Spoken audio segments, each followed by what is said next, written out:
Hey guys, welcome to another edition of the Sharpening Report. This is Jake Ruchotzke in for Josh Peck. This is episode 141. Yes, believe it or not, 141 episodes in.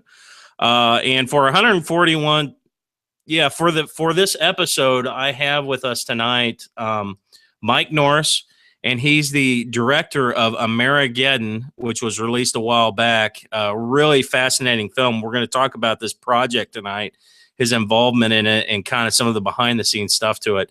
But I'm really excited to have on with me tonight Mike Norris. Mike, thanks for joining me tonight, man. Thank you, Jake. It's great to be here. I'm a big fan of everything you guys are doing out there. Oh, thanks. I appreciate it, man. I'm so honored to have been just recently joined the team and with Josh and Skywatch, and it's just been an amazing experience. God has just opened some awesome doors. But so, man, last night, I told you, like, I started watching AMERIGEDDON, started at like 10 a.m. or midnight, and I watched the whole thing through. Really fascinating storyline.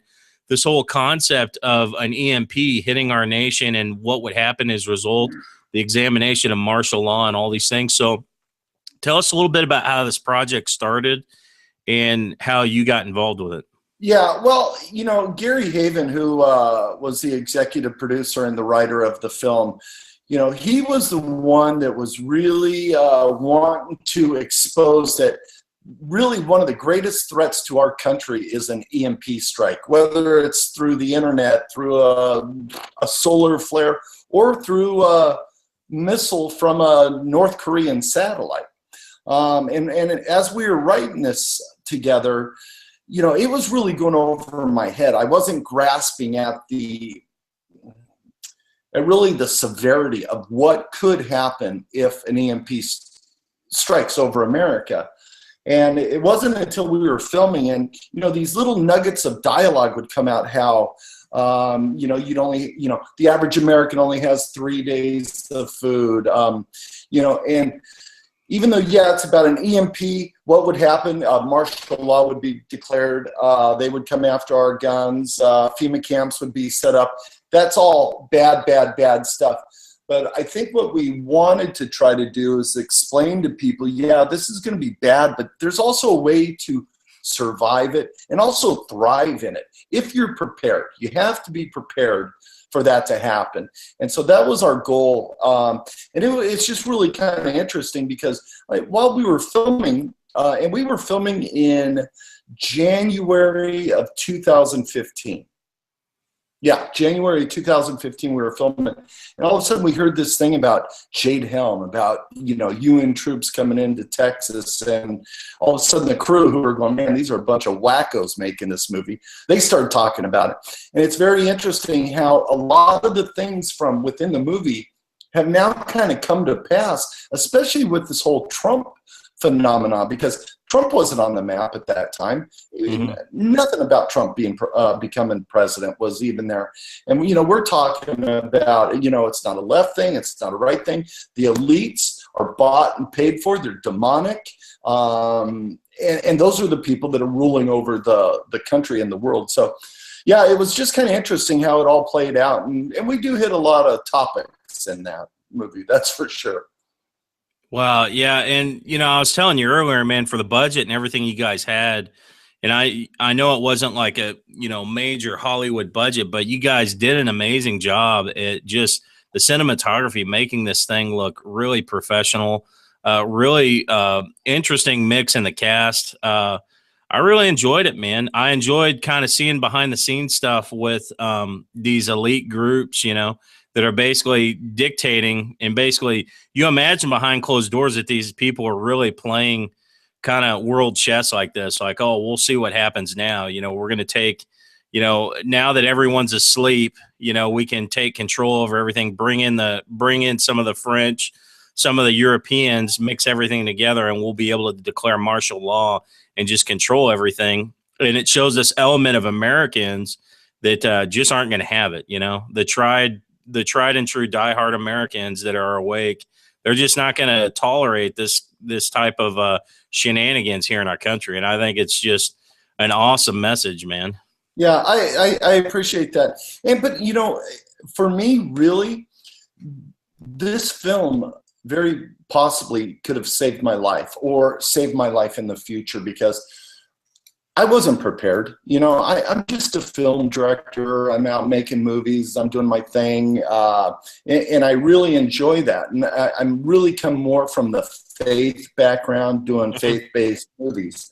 That's after I was done on Walker, Texas Ranger, which is a show probably before anybody's time that is listening to you. But and when Gary wanted to do this, you know, it really made me stop and think and go, this is real and I need to be prepared for it.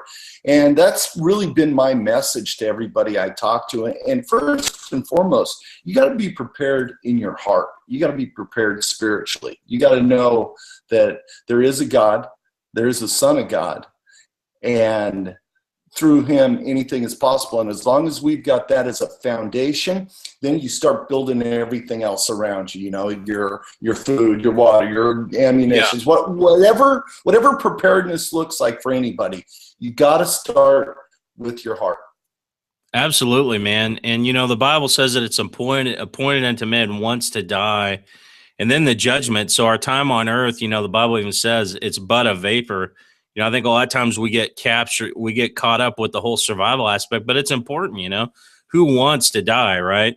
But yeah, I think that's awesome, man. When it comes down to it, without a relationship with Christ, whether you live 10 years or 60 or 70 or 80 years, that's what matters. Because if you don't know Christ, you're lost for eternity. And so I think that's awesome, man.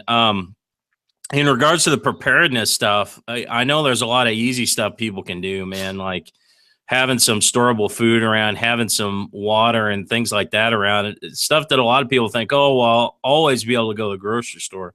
I've been in situations when I used to live in Kansas City where, man, a snowstorm would hit and you'd go into the grocery store and the shelves were cleaned out just from a grocery store. Not everything, but the stuff that you wanted was cleaned out. The stuff that was left over was like the Bobo stuff, Bobo cereal, you know, I want Captain Crunch. I don't want, you know, Captain Sparkle Colors, whatever the generic brand is. I want the good stuff. And the problem is, man, with our society being everything is manufactured and then delivered right to your table with an average handle time or delivery time, just in time delivery of just a few days. It's like, you're right. I mean, it's true, man, that under the right circumstances, the flow of food would stop rather quickly. So right now, my food reserves are right here on my stomach. That's all I got right now, man. So I need to prepare a little bit more.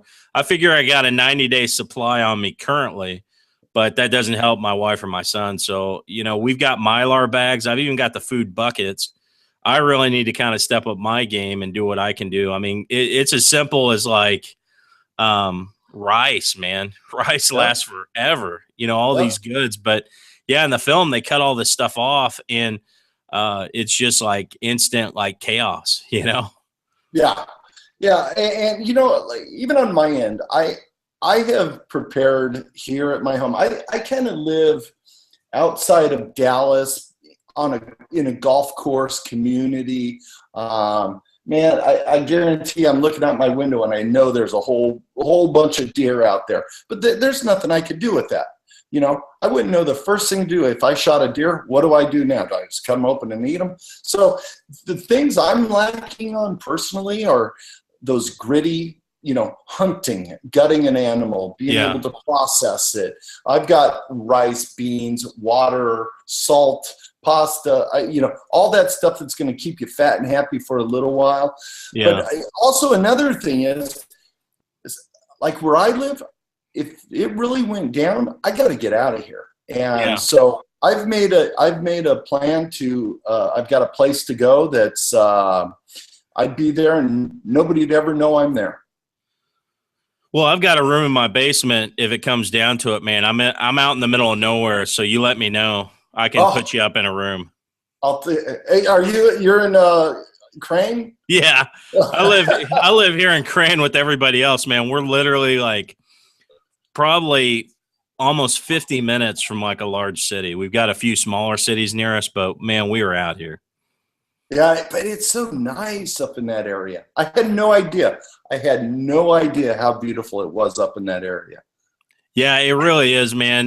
The Bible Belt is down here in the rolling hills of Missouri. It really is a nice area. It's not Montana, but in some of these other areas that have these scenic, lush, mountains and stuff. But I think this area is one of the best kept secrets of the Midwest, man. There's just a lot And of good that stuff down here. we went and had dinner at a golf course with Jim Baker one night. It was Johnny Morris's place Hmm. out there. Have you heard of that? I guess he built I some don't. huge I don't golf think I've been course. out to that one. I haven't been out there, no, but I'm sure it is nice. Jim Baker's over in Blue Eye, so I think it's like an hour and a half, hour and 45 minutes. But yeah, I haven't been too much over that way, but Branson area and the area where I'm at here, been around and just a lot of cool stuff to do. And again, I'm not a big outdoorsy type, but I have the opportunity if I really wanted to get into that. Yeah, I like the beach.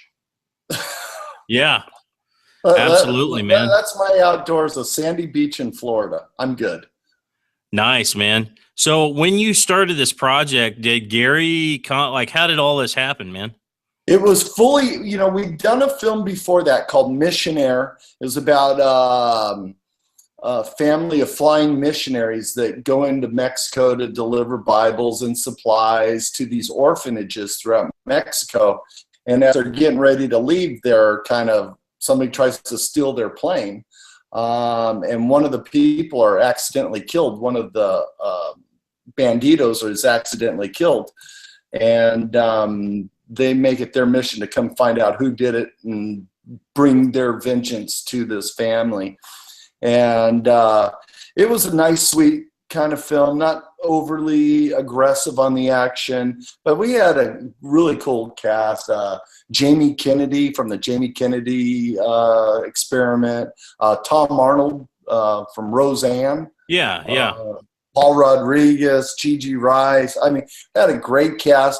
It was a lot of fun to do. It was one of those stress-free movies. We all just went out. We had a great time, shot the movie. So did that. And then, but with Amerigeddon there was so much that had to be done really in the same time frame to do Missionaire. And there were two totally different movies. I had no helicopter CGI explosions in Missionaire, and I've got things blowing up everywhere.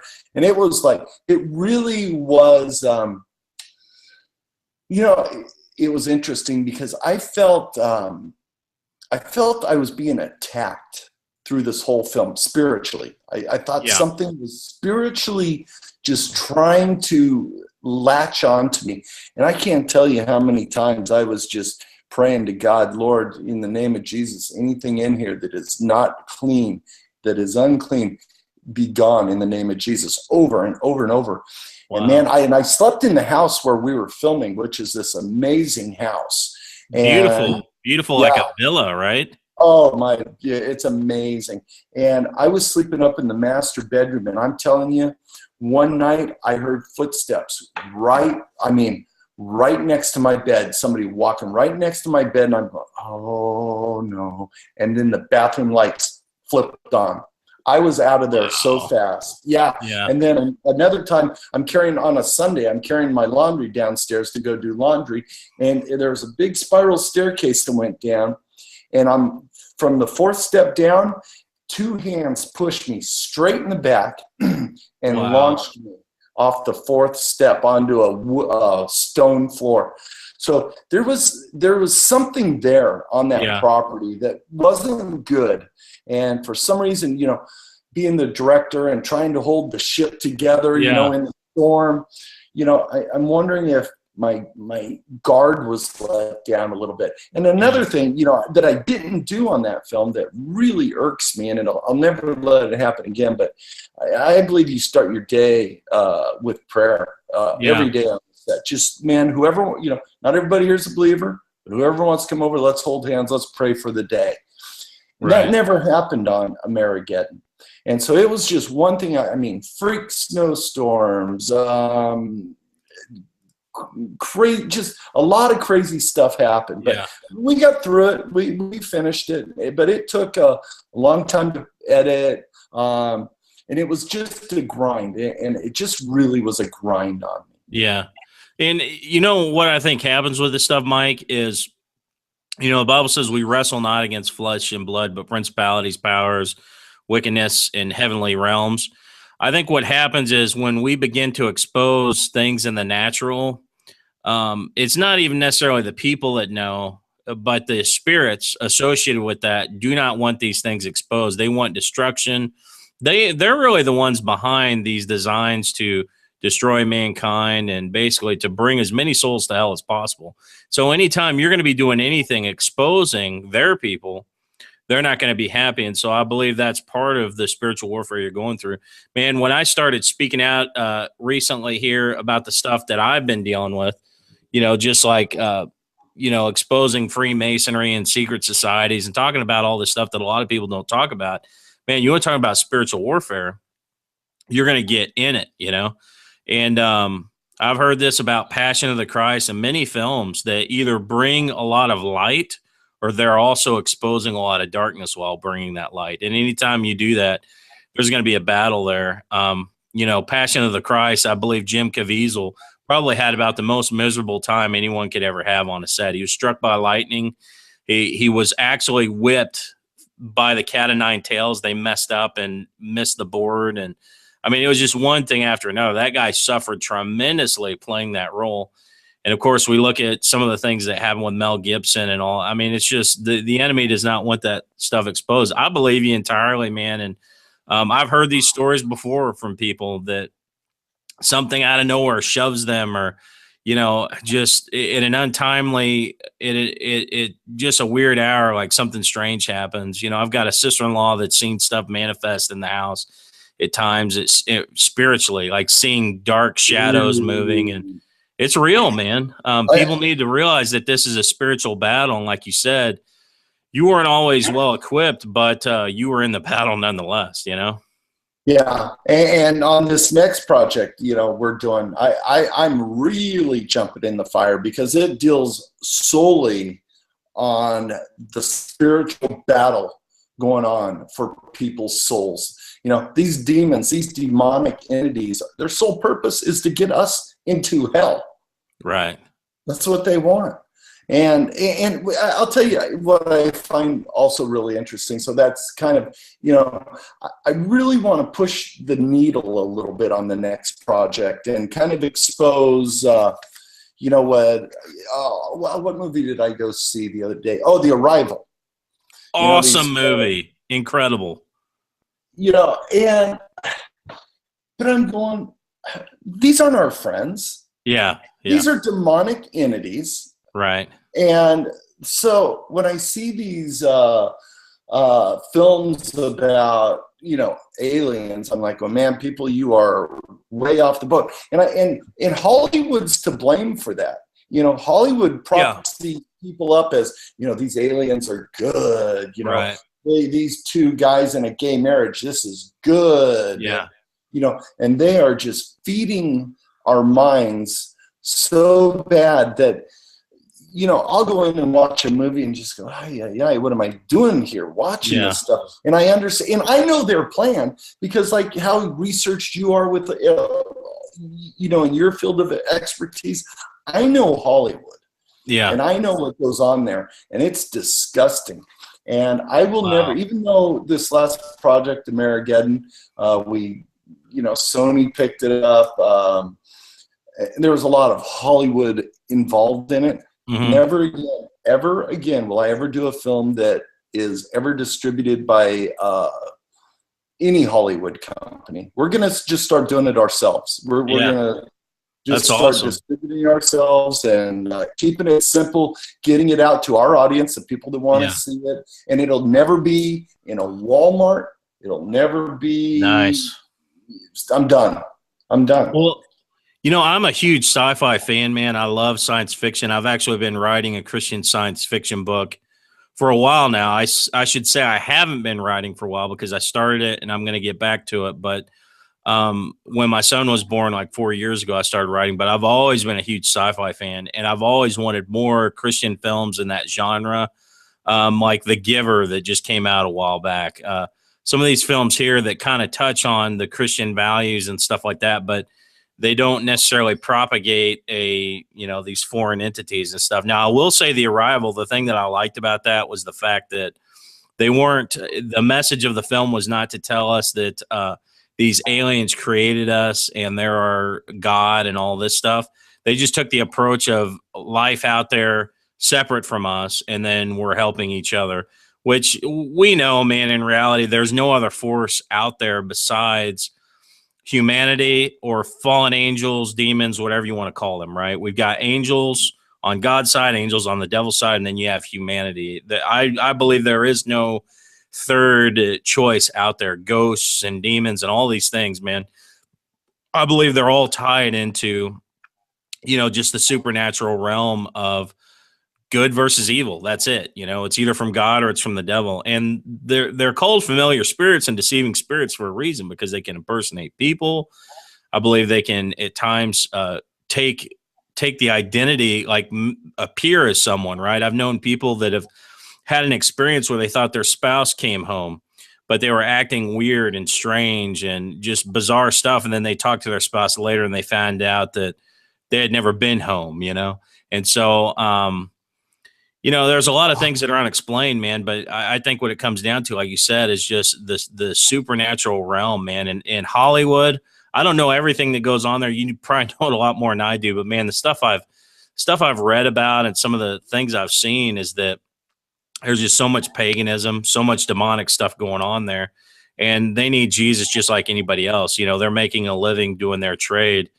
And to give a little bit of credit, I am seeing more Christian films come out, but that's simply because it's what's making money and there's a Christian audience that's willing to see it. It's not because they're somehow wanting to project Christian values. When that movie Noah came out, the remake of Noah with Russell Crowe, they were legitimately targeting Christian audiences thinking this is what they wanted to see. Well, they totally didn't connect because they totally missed the story and it flopped, They were just thinking, I'll package something as Christian and people will buy it. And so you've seen a lot of these knockoffs now that it's supposed to be a Bible film, but it's totally historically inaccurate and biblically inaccurate.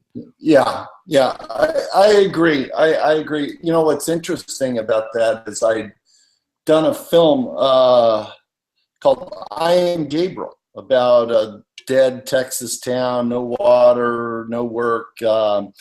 And this boy shows up out of nowhere, and it turns out to be the angel Gabriel.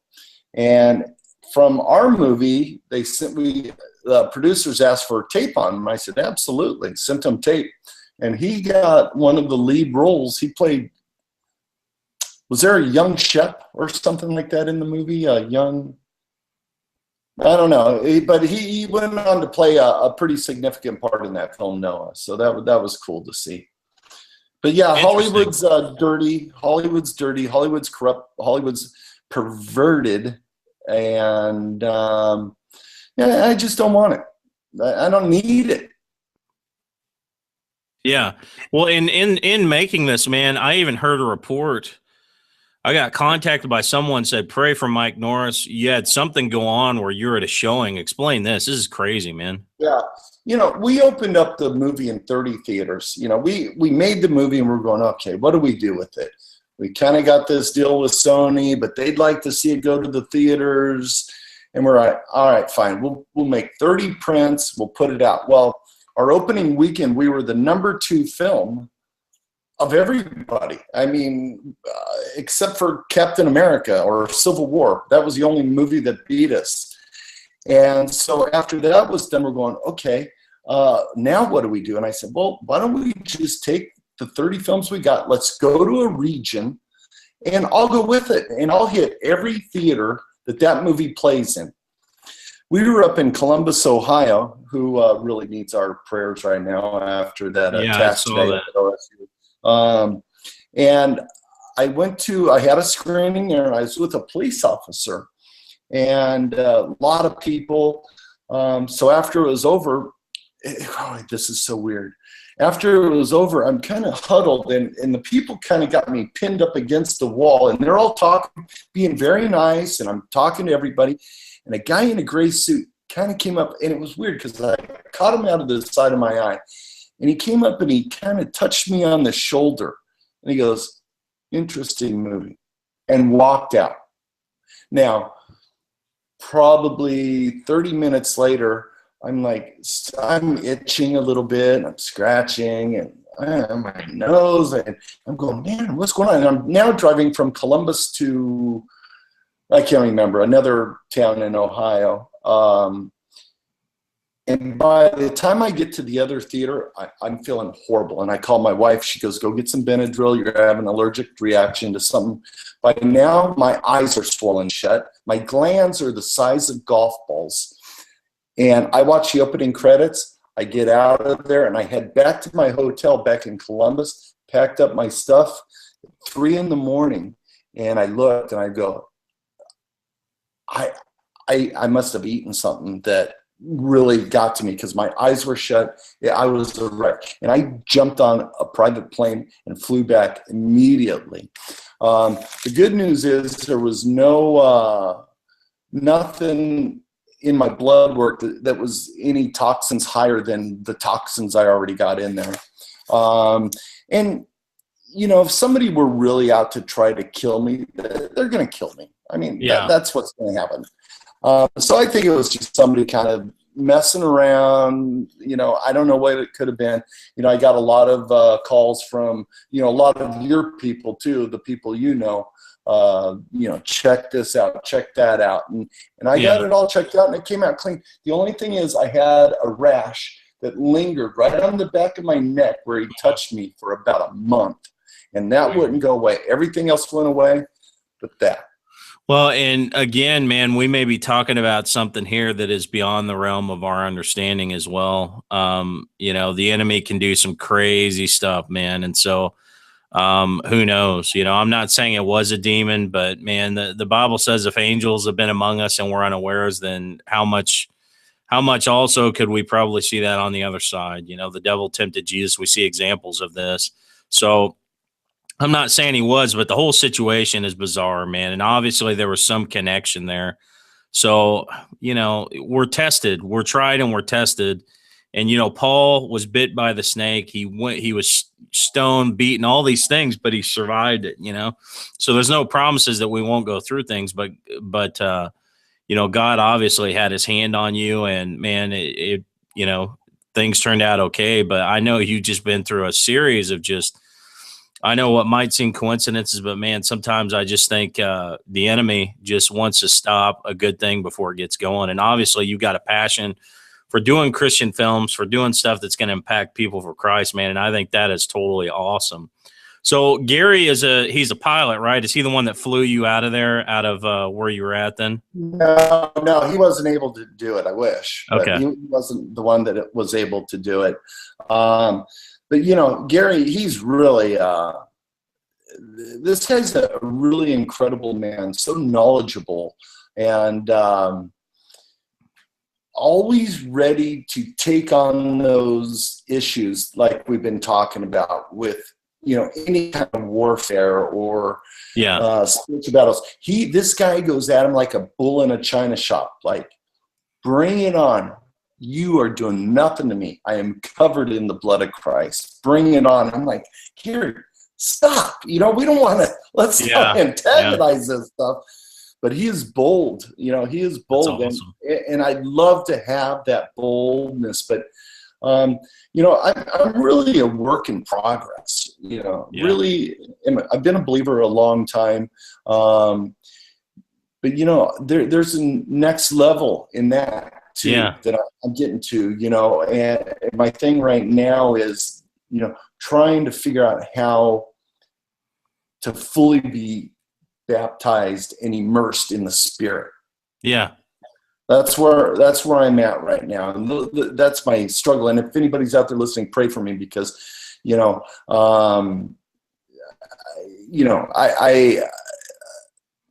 just got to go into the deep waters. I really do. Well, and it's Paul, I believe it was Paul that said, I become less so that, Christ can become more. And that's paraphrasing. Is, man, we to walk in the spirit, you got to die to the flesh, and that's what's so painful. It's the reference of a cross is so valid because our flesh is the realm that's primarily dominant, and so we have to fight that and push that under to be able to walk in the spirit. And so, Mm-hmm. yeah, man, it's not going to be easy. It's meant to be hard. The whole walk is supposed to be hard. That's because our flesh warring with the spirit. But just the fact that you have the desire to walk that way, man, I commend you for that, because you've got the desire. It reminds me of Paul that said, I want to do the things that I should do, and then I don't, because he talks about the spirit being strong, but the flesh is weak. And he's not saying that he can't overcome as a believer. He's just saying, look, we're in this body. We have to constantly war with the things of the flesh, and we can be overcomers in Christ. But there's also another level of not just being an overcomer, but walking in strength and power. And Yep. your average believer can walk as an overcomer, but to walk in strength and power that you're talking about, power of the Holy Spirit and just full of the Lord like that, you have to die more and more to yourself, because as you die more, he becomes greater. Man, that's really what it's all about, is Christ becoming greater. And you said you're a work in progress. Man, we're all a work in progress. I've got areas of my life that I need to die to and really let Christ live in. And I think more and more, it's just as we get older, as I get older, I realize that our days are numbered. There's only so much time we have, and so we have to make it count. You're making it count, man. You're influencing people. You're doing what you've been called to do. And so I encourage you, keep going forward with that, with every step. And don't look at don't look at the times where things haven't gone your way. Look at the times where you've won the small victories along the way. And man, continue, we continue the race after that prize of eternal Yeah. life, so that's Oh, awesome. yeah, absolutely, absolutely. And I'm also really blessed because I've got 3 great kids and a wife that that've all given their hearts over to our Lord. And with that being done, it just lifts a weight off of you, because Yeah. I see my kids, how they're living. And so Mhm. it's like, okay, I know they're not going to get into too much tomfoolery. Yeah. There's still 16, and my oldest daughter's 21, who's off to college. Yeah. So It's interesting that you use that term tomfoolery, because I used it the other day with Joe, and he's like, "What are you trying to say about Tom?" I'm like, "Oh no, I'm not saying that kind of Tom." He's like, "You calling Tom a fool?" It was funny, man. It was hilarious. He had never. I use all these terms he had never really heard. that's one guy I wouldn't call a fool, Yeah, Tom. I know. Yeah, but just in jest, I'm like, "Oh, this Yeah, tomfoolery." These some yeah. of these old school terms. So we had a good laugh about that. But so man, like in this film, you had helicopters flying around. I mean, you had bazookas launching stuff. I mean, you had some pretty cool stuff going on, man, for what you were working with. It was really well done. A lot of good action sequences and stuff. And my favorite part, man, I didn't know it, but I saw Alex Jones early on in the film. I was like, I heard the voice. I'm like, that is Alex Jones. And then I look up and there he is on the screen. Yeah, you know what? I was a fan of Alex, and we were casting, and I just left that part open for some reason. I may have even cast somebody. And I started thinking, I go, you know what? Wouldn't it be great if we get Alex Jones to play this liberal, corrupt politician, and have a battle with our hero to open the movie?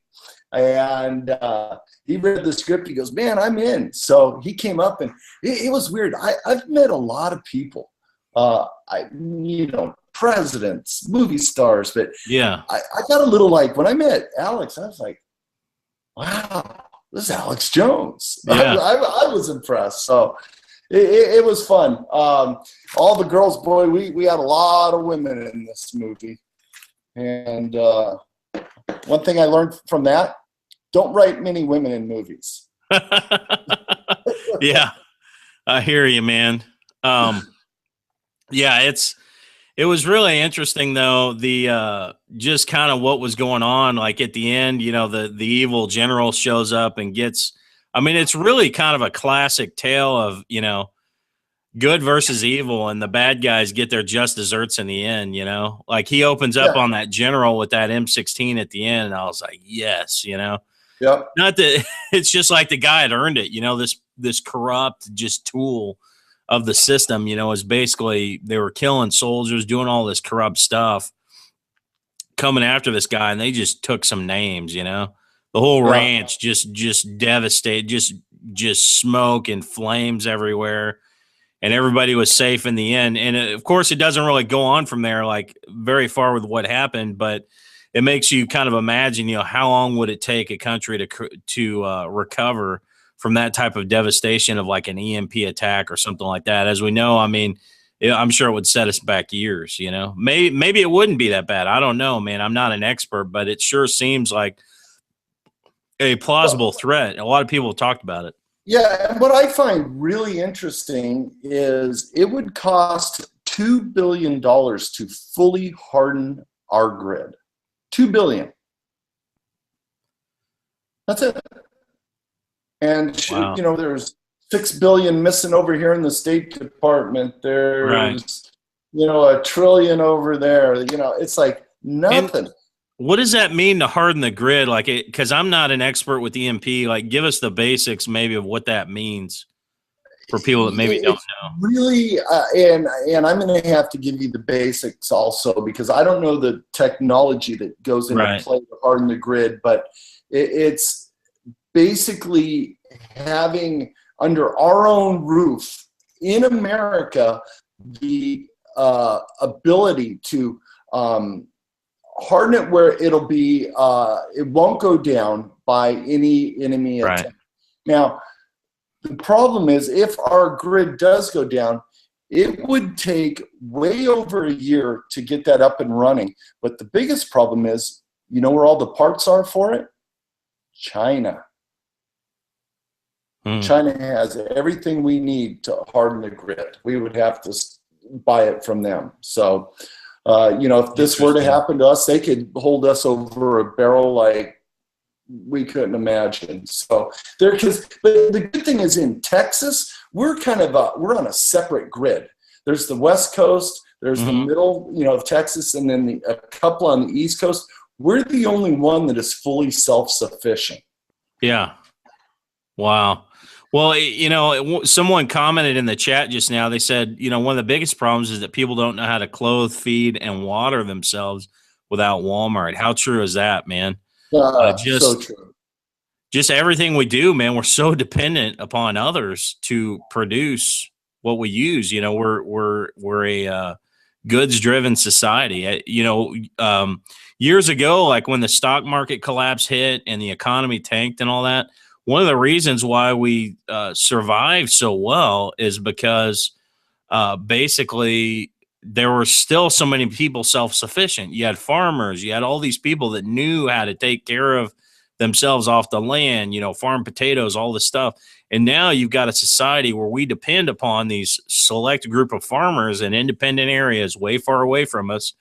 And we know how to work computers and do all this fancy stuff. But when it comes to producing food or water or clothing ourselves or even building a shelter, we're clueless, man. So if that collapse happened again right now, we would need the government. We would have to have the government just to survive. So talk about setting people up for falling into the hands of a corrupt government. Man, that would be the worst thing ever. Oh yeah, that would be horrible. That would be horrible. And you know, I don't know. There's kind of a, I don't want to say a romantic view of let's just go back 100 years and start over and Right. get back to the basics where, you know what, I don't have any TV. Let me read the Bible. Those little things. But my thinking is there's going to be communities coming together, you know, that have already kind of thought this out. The people have been prepped. There's, you know, like Gary, for instance, you know, he's got, he is perfectly set. He can live the rest of his life on his ranch, never have to drive out the gate for anything. And so I told him, I go, Gary, just so you know, if anything happens, I'm coming to you. And he goes, well, you better get ready to come down and work. And I go, I'll work, but can I be the clown? Can I be the clown jester, the entertainment more than going out and plowing the fields? So I'm just curious, but I don't know. You know, I'm more, right now I have more hope that there's some good things happening right now. Yeah, absolutely, man. And if you want to talk about that for a few minutes, I'd love to talk about what's going on right now and some of the changes we've seen in regards to the Trump stuff. Does that sound good? Yeah, let's do it. Okay. So, I mean, where did this come from? I mean, really, Donald Trump? Man, I can't agree with you more. Is when I first heard that he was running. Good friend of mine, his name is John Pounders, and he runs Now You See TV, does the similar stuff we do. Been friends with him for a while. And when all this stuff happened, I was talking with him, and I was like, man, Donald Trump. I was like, oh, this is going to be funny, you know, Donald Trump, because I'd seen his shows and all this. And he told me, he said, Jake, I think this is the guy. He's like, I think this is the guy God is destined to like help turn this country around. And that's the first time I'd heard anybody said that. I'm like, seriously? Man, I thought you had good discernment until now, you know, and I've learned from him more and more, man. When I hear him say something, I listen usually, because a lot of the times, man, he ends up being right. But there was Trey Smith, and a lot of other guys actually talked about this, is that there was a ex-firefighter, and I'd have to look up his name, but I watched the video. He talks about how the Lord had showed him that this was going to be a future president in America, and that he'd push back darkness and all this stuff. And I sure hope that's true. We know one thing, man, he was definitely a better choice than what we had on the other side of the table. I think we dodged a major bullet, right? Oh, boy, did we ever. And even I was, you know, it was interesting because I was never overtly vocal. I never put a Trump sticker on my car. Yeah. Never put a Trump sign in my yard. Right. You know, it was one of those things you go, it felt a little dirty, kind of in a way. But hey, look at Paul, you know, who wrote most of the New Testament. I mean, this guy didn't come from the greatest background. If they do a background check on him, I don't think he'd have been writing all those scriptures. So well, and he murdered the family members of a lot of people. He went back to you later to say, oh, I'm in the club now, guys. I mean, that couldn't be easy. Yeah, but I feel personally, you know, and I had a lengthy conversation with my dad about this the other night, but I think Donald Trump's ego is so big that he is going to work like no other president to pull it together, to get us into shape where we can kind of come back and then start over again. Then start, you know, letting the new blood come in behind him. But he wants to be on Mount Rushmore. He wants to go down as the greatest, and he wants to be up there. And this is a man that's not worried about anything else. He's going to make America great again. I really believe that. Where all Clinton would have done is, you know, just the same stuff. Yeah, and I got to tell you, I didn't think it was going to happen. I didn't think it was going to happen for Trump, and I'll never forget sitting there. This was 1 week after me getting my hip replacement, and I'm just sitting there going, I don't know if it was the meds I was taking at the time, but I'll never forget, at 8:30, all of a sudden looks on the people in the mainstream media, their faces just turned and they went, wow. And I went, that's it. Trump's going to win this thing. And I got to tell you, I'm all in on Trump, but Hillary would have given me so much content. She would have riled up this country in such a way that my work would have been great, because I got stories out the yin yang had Hillary been president. Well, and let's face it, the other side was riled up quite a bit too, man. There are a lot of people that were just lost and didn't really know what to do when this happened, because they saw as a good thing. And I think honestly, they were spared from what they just didn't know was going to be a bad thing. I mean, honestly, we need the change, back in a different direction than people promising the same stuff. And I think he is an outsider. That's my hope. Again, we don't put our trust just in man. God appoints the rulers, though. And my hope and prayer is that he'll help turn a lot of things around. Yeah, as is mine. As is mine. I'm looking forward to it. But I'll tell you what, my prayers are very hard that I pray for his safety, because I know there is a target on him, and I just pray for his safety. Well, and if God sets up and raises the rulers, he's also in charge of their protection, and nothing's going to happen without God allowing it. And so, I've heard the reports that Trump has accepted Christ, James Dobson, and all these other people, and that's great. I would like to see. I just want to sit back and see and wait and see what he does with his policy. He seems to be a true friend of Israel. He really does. Yeah. And to me, that is definitely a positive sign, man, because who we have now, they hate Israel as much as the Muslims. And I'm not saying all Muslims hate Israel, but part of the indoctrination and everything is that, that they're basically on their land, the Palestinian group that was made up by Yasser Arafat. Yeah. Yeah. And I'm really, when it boils down to it, a 3-issue voter. I mean, I really am. Life is number one. Mm-hmm. If you're for abortion, I'm not going to vote for you. And when Trump said that he would not support just Supreme Court that was not pro-life, I go, I'm in there. So. Yeah, and that's one of the conversations we had too after the election.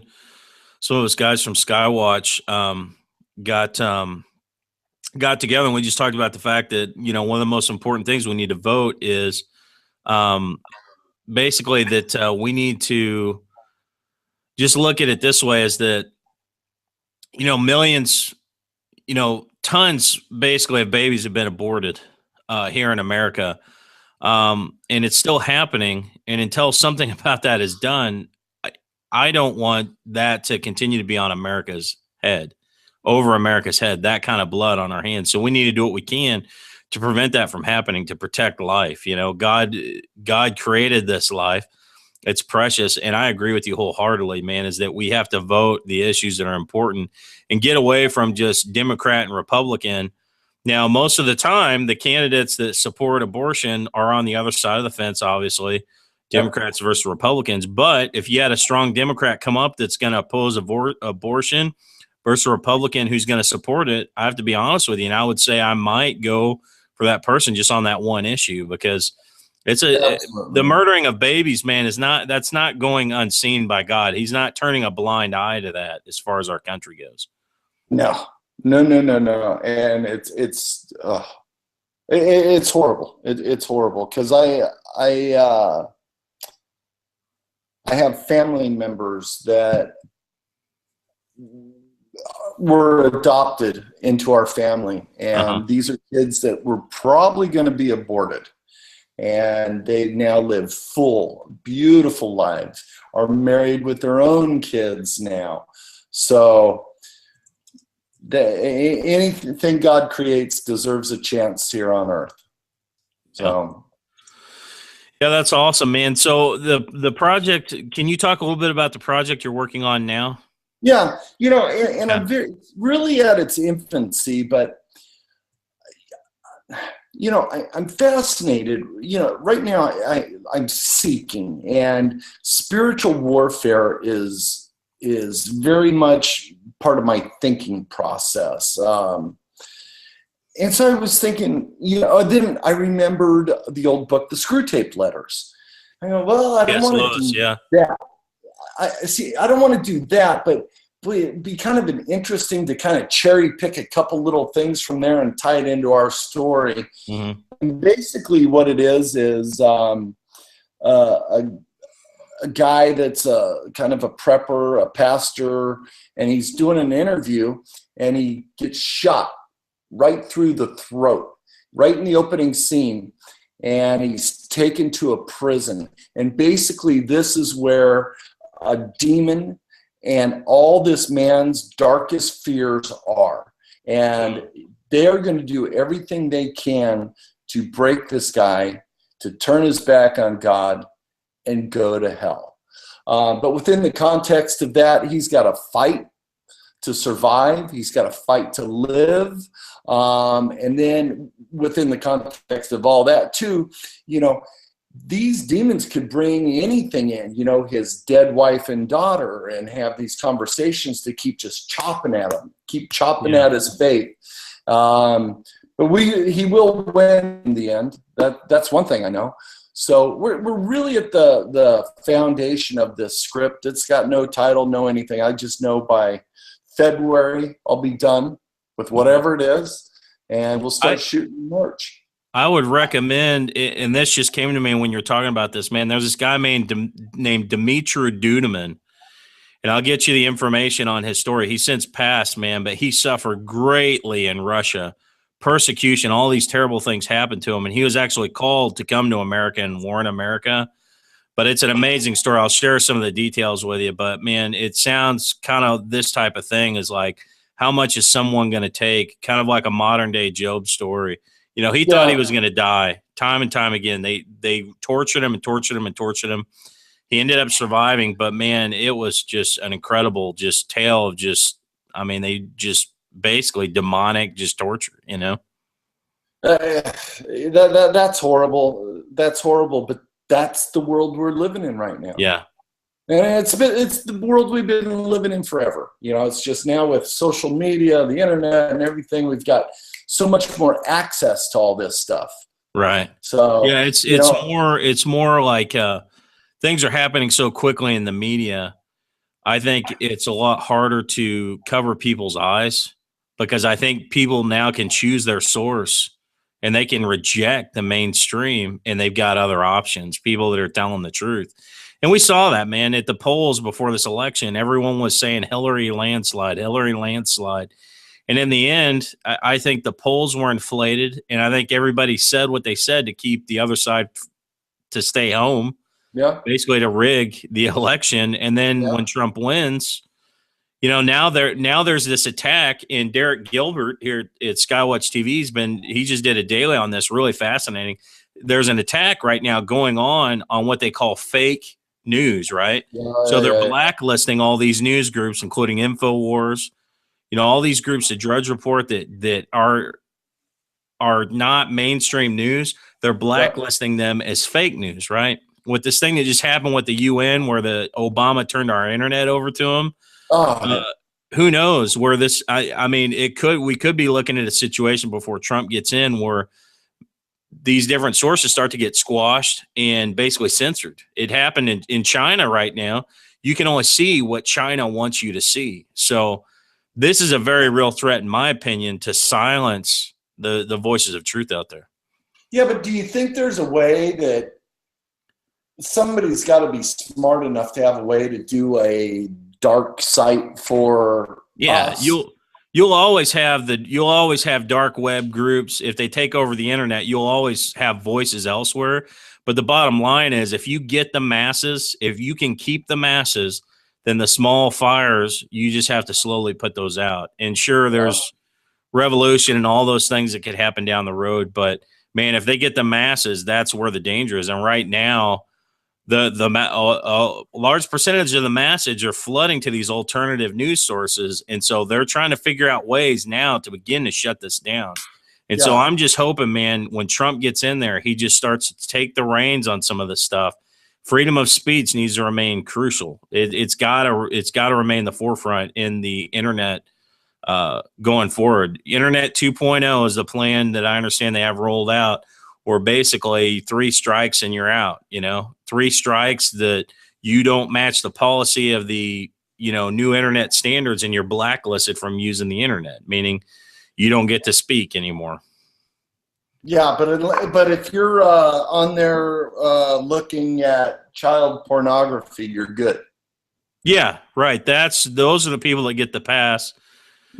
Yeah, and man, all this Pizzagate and all this stuff coming out, I haven't done the research into it yet, but my hunch tells me, man, that there's more true to it than not true. in regards to Washington, D.C.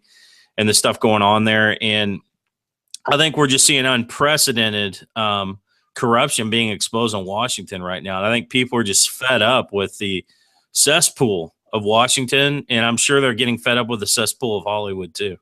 Oh yeah. Yeah, I think you're right.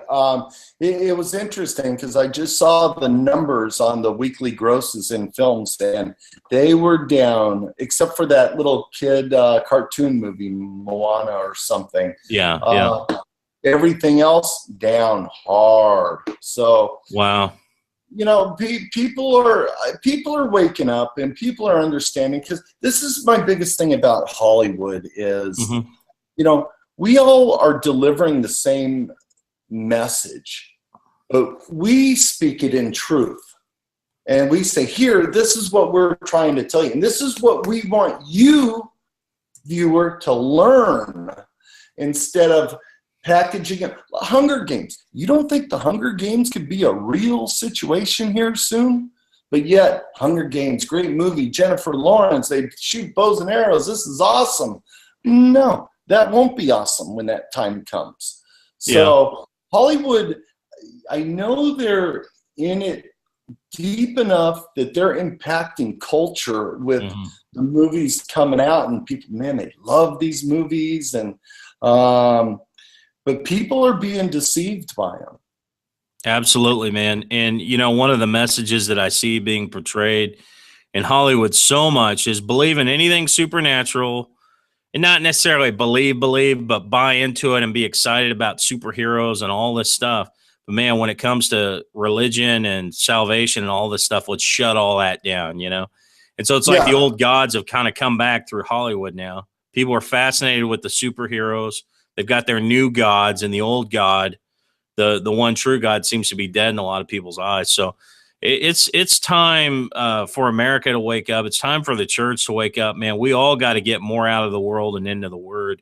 We're indoctrinated, man. We really are. Most people just have so much world coming in that it's hard to separate the forest from the trees unless you separate yourself from that and really get in the Bible. And that's going to be the key, man, is Christians getting on their face before God, repenting, seeking him. We all need to repent. I mean, it should be a regular process, you know? So, and Paul said, examine yourself whether you be in the faith. Well, you know, one of the great men of the faith, founders of the church, he advocated for, hey, let's examine ourselves on a regular basis. Where have we gone astray? Where, you know, it starts with us really in the end. Yeah. But man, go ahead, Mike. Sorry. No, and I was just saying, you know what, the faith-based movies, if they can be written well enough, produced well enough, with compelling stories, you know, really compelling stories, I think there's a great audience for that. But it's not just this watered down, blah, Christian movie. You know, you've got to, if you're going to fight Hollywood, well, then let's go fight Hollywood. They've got the money, but we've got the brains too. So awesome. we could get it out there. We could get it out there. We could do good movies, and they could impact culture. Awesome, man. Well, Mike, I want to thank you for joining me tonight. After we go off the air, hang on with me for a minute, but why don't you tell everybody where to get your film, where to get all your stuff, your website, all that great stuff. Yeah. So next week, we're actually doing a special on AMERIGEDDON. I've got another film that I did a few years back called Maggie's Passage. And this was something that was really, really special to me. It deals with adoption and how this girl went in search of her biological mother. But it really deals with how when a child is adopted, that child can never be cast away from the family. But a natural-born child can be cast out and never come back. But if you adopt a child, that child is there forever. And it's called Maggie's Passage. So what we're going to do is we're going to put AMERIGEDDON and Maggie's Passage together to kind of give both spectrums of what we do. And we're going to get that going sometime next week. And that'll be at AMERIGEDDONthemovie.com. And yeah, so give people, you know, if they haven't seen AMERIGEDDON, well, they'll get to see AMERIGEDDON, and they'll also get to see a sweet faith-based movie with Janine Turner, myself, I directed it. Allie Faulkner, who went on to star in Twilight, the Twilight movies, and so it's just it's a really, really nice, sweet film. Cool. Awesome. Well, Mike, thanks again for joining us. Hopefully we can have you back again, man, on future projects. I really enjoyed this conversation. So thanks again. Hang on with me as we go off the air. And guys, until next time, this has been Jake Ruchotzke with the Sharpening Report in for Josh Peck. God bless. We'll see you guys soon. Thank you.